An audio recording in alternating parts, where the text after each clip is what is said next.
الجرائم ديال القتل تقدر تحدث بسبب الحب او الطمع او الانتقام، ولكن كاينين جرائم ديال القتل خطر من هذا الشيء اللي هما القتله المتسلسلين، حيت كيقتلوا بشكل عشوائي وبلا سبب، وهذا الشيء كيخلي صعيب باش تشدهم.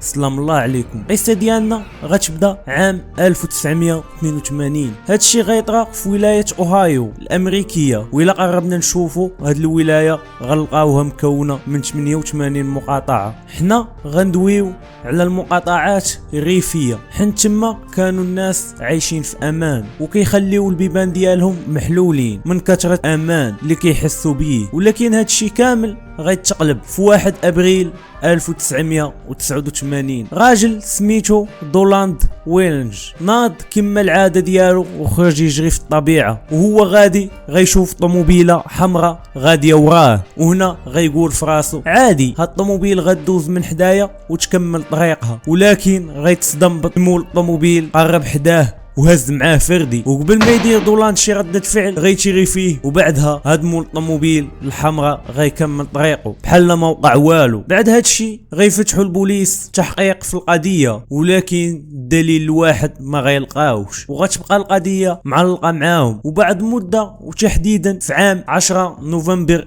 1990 شاب سميتو جايمي باكستون كان خارج يصيد بالنبل الغزال. هنا غيوصل جايمي للغابه وغيحط الطوموبيل ديالو في الطريق وغيخلي النبل في الطوموبيل، ولكن بعد شويه ديال الوقت غتجي طوموبيل حمراء وغتوقف حدا الطوموبيل ديالو، وهنا غيخرج من الطوموبيل الحمراء راجل وغيبدا يشوف البلاصه واش خاويه ويشوف واش جيمي مسلح، وبعدها غيجبد السلاح ديالو وغيتيري في جيمي، ومره اخرى غيركب في طوموبيلته ويمشي بحال ما وقع والو. وهنا البوليس غيتدخلوا على الخط وغيبداو التحقيقات ديالهم، وفي الاول غيفترضوا ان شي صياد كان باغي يصيد شي غزاله وضرب جيمي بالغلط، ولكن دغيا غيبدلوا هاد النظريه حيت غيلقاو جيمي مضروب 3 رصاصات، ومن بعدها غيجيبوا الكلاب البوليسيه وغيجيبوا خبراء اللي كيتبعوا الاثار وغيجيبوا حتى الكاشفات ديال المعادن، ومن ما غيلقاو والو غيبداو يحققوا مع العائله ديال جيمي، ولكن ما غيلقاو عنده حتى اعداء وكلشي عنده علاقه زوينه مع جيمي. وهنا غيوصلوا بلاصه مسدوده، ولكن غيبدل الاحداث ديال القصه هو الام ديال جيمي من بعد ما مات ولدها غتدخل في واحد الحاله ديال الحزن يرثى لها، وغتقرر تبدا تكتب رسائل للقاتل ديال ولدها، وغيكون في هذه الرساله كتقول فيها الى قاتل ابني جيمي واش غيكون سهل عليك الا سبيتك، ولكن ما غنقدرش نسبك حنت ما كنحش بالكره، ولكن اللي كنحس بيه هو شعور عميق بالحزن على الخساره ديال ولدي.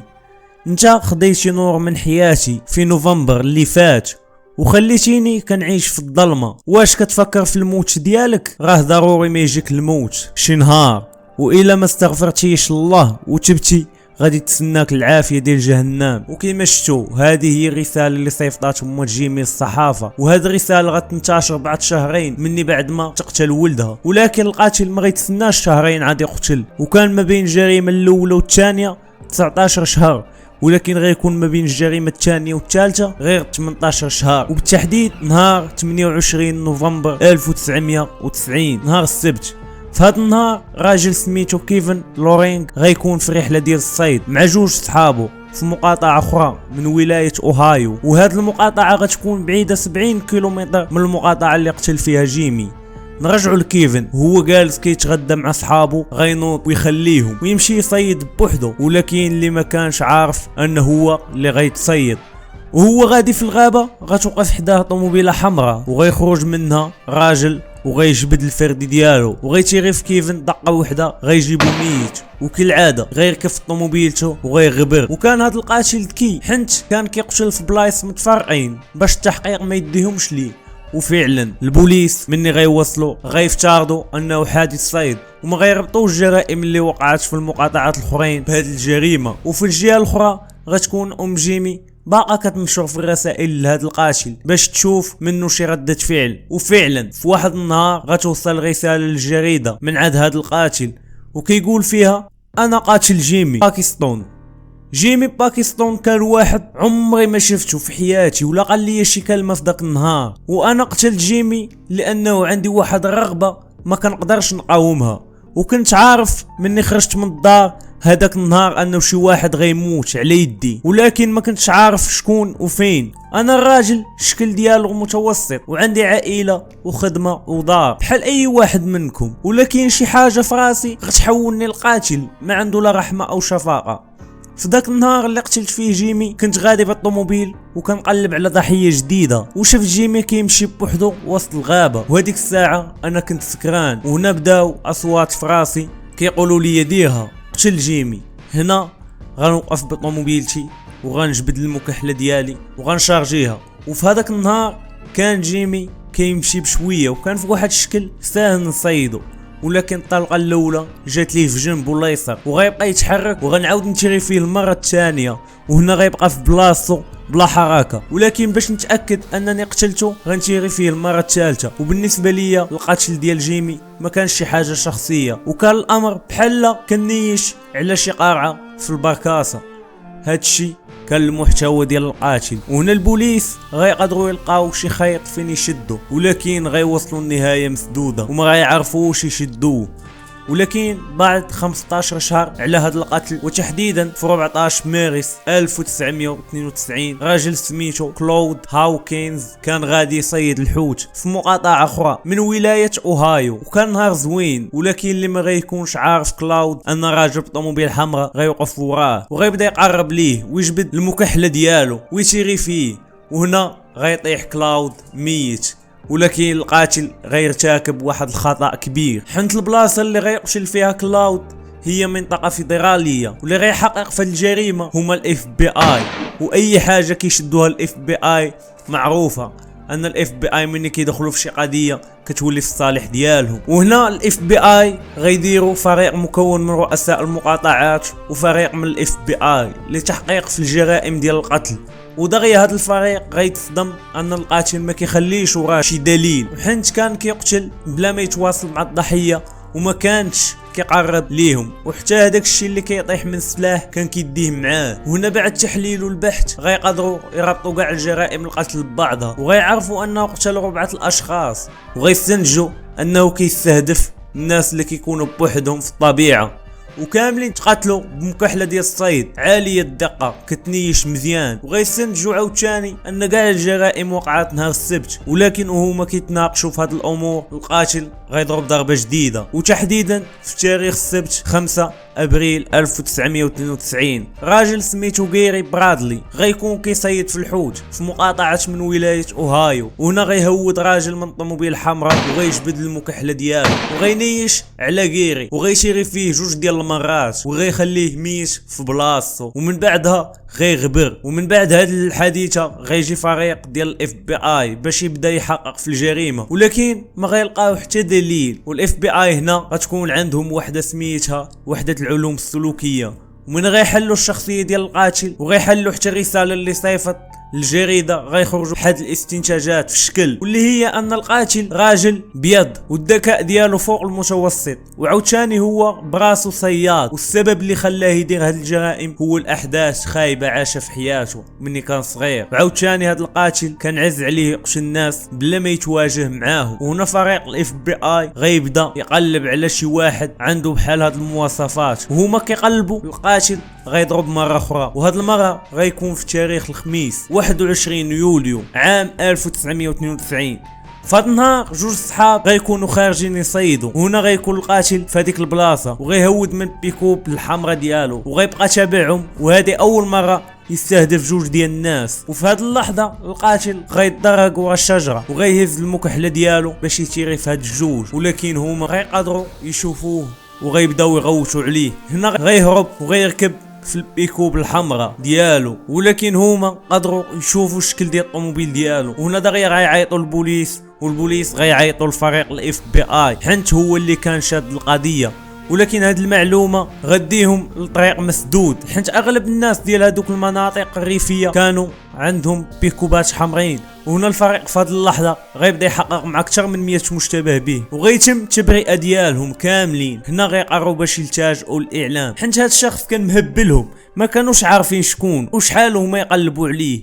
وغيصدروا واحد البيان في كاع القنوات كيقولوا فيه المواصفات ديال القاتل، وكيقولوا اللي كيعرفوا يبلغنا. وهنا غتوصل للفريق الاف بي اي واحد المكالمه مهمه من واحد الشخص سميتو ريتشارد. غيبدا يعاود للمحققين على واحد صاحبه من الثانويه كان سميتو توماس ديلون. وهنا واحد من المحققين غيمشي يتلاقى مع ريتشارد بشكل شخصي، وهذا ريتشارد غيقول للمحقق انه كان هو وصاحبه كانوا كيخرجوا كيبقاو يتيروا على البلاكات في الزنقه وكيشيروا على الحيوانات الصغار. وكيقول لريتشارد ان توماس كان واحد الشكل وكان كيبغي بزاف القتله المتسلسلين بحال تيد باندي، وكان عاوتاني كيقتل المشاش والكلاب بلا حتى سبب. وغيقول للمحققين انه 10 سنين دابا ما شافوش، ولكن في 1989 غيتلاقى معاه في معرض ديال السلاح. وهنا غيبداو يدويو مع بعضياتهم، وغيقول ليه توماس خلينا نخرجوا نتفكروا ايام الطفوله. وغيخرجوا بالطوموبيل ديال توماس اللي كانت اصلا حمراء وهي بيكوب.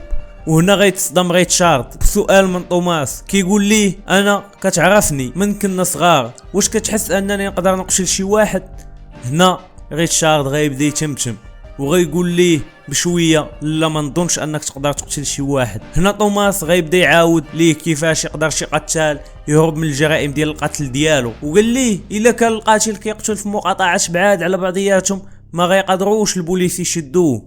ومن بعدها من غيسمع ريتشارد في الاخبار انهم كيقلبوا على شي قاتل، دغيا غيشك في صاحبه توماس، حيت الوصف كان مطابق لتوماس. من بعدها غيمشيو المحققين لرئيس توماس في الخدمه وغيسولوا على توماس، وغيقول ليهم رئيسه انه كان شاد كونجي نهار الخميس. وهنا المحققين غيبداو يشكوا كتر في توماس، حيت النهار اللي شافوه فيه الصيادين هو الخميس 21 يوليو 1992. وهنا المحققين غيبداو يراقبوا توماس كل نهار، ولاحظوا ان توماس كان كيخرج كل صباح بالطوموبيله ديالو وكيمشي مئات الكيلومترات بالطوموبيل، وكان صعيب عليهم باش يتبعوه حيت الطرقان اللي كيمشي منهم كانوا غير عربيات، والطوموبيلات كانوا نادرين يدوزوا من تما. هادشي اللي غيخلي يبقاو تابعينه غير من بعيد.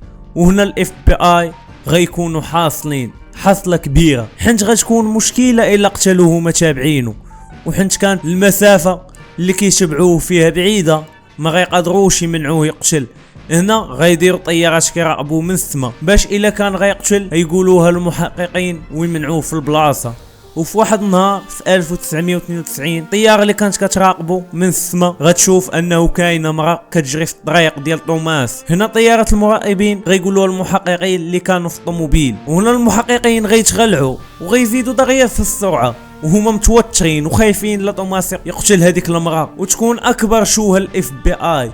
ولكن غيرتاحوا من توماس غيدوز من حدا المرأة وما غيقيسهاش. ولكن دغيا هنا غيوصلهم خبر من الطياره ان توماس وقف في الشانطي وهز معاه شي حاجه في يده، و100% غتكون المكحله ديالو. هنا المحققين غيتخلعوا وغيتموا جايين بالطوموبيلات بكاع الجهد ديالهم. وهنا المحققين غيسولوا الطائره ديال المراقبه على المراه اللي كانت جايه فين وصلات، وغيقولوا لهم ما عرفناهاش حيت بقينا ملهيين وتابعين توماس.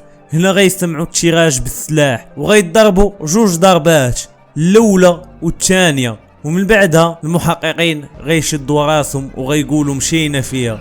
ولكن طياره المراقبه غتقول لهم انه كان كيتيري غير على بلاكه ديال الطريق. وهنا اخيرا غيرتاحوا وغيلقاو المراه دازت من طريق اخرى. وبعد هاد الحادثه هنا المحققين غيتجمعوا وغيبداو يتناقشوا على هاد الحادثه، وغيطلعوا بقرار انهم يشدوا توماس ويوهموه انهم شادين عليه ادله بزاف باش يعترف، حيت الا بقاو مراقبينه غيقدر يقتل شي واحد وهما غيوحلوا فيها.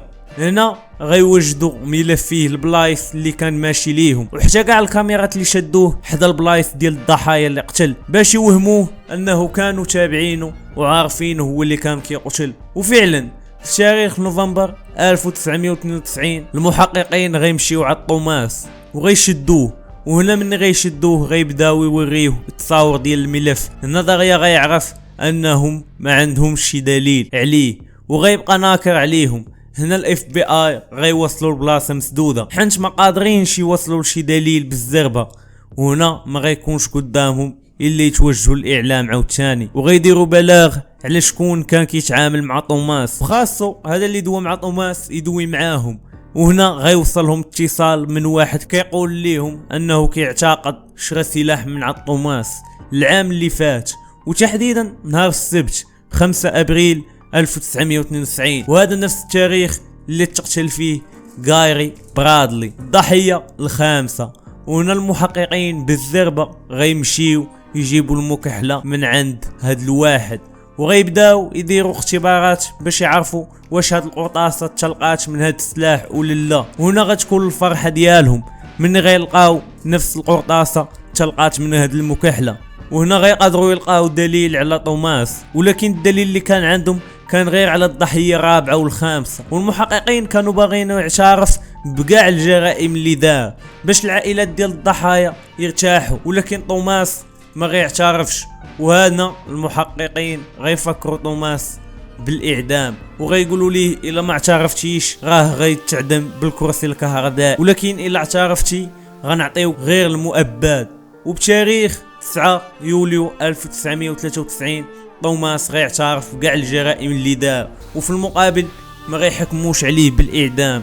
وفي 12 يوليو 1993 بعد 3 ايام غيكونوا غاديين بين المحكمه على قبول القرار النهائي ديالهم. وكما كتشوفوا كان غادي وكيضحك وكان كيبين انه ما ندمش على هذا الشيء اللي دار، وغيحكموا عليه بالمؤبد. وهنا خوتي غتسالي القصه ديالنا. الا وصلتي حتى لهنا ما تنساش تخلي لايك وكومونطير وتقترح علينا القصه الجايه. بيس.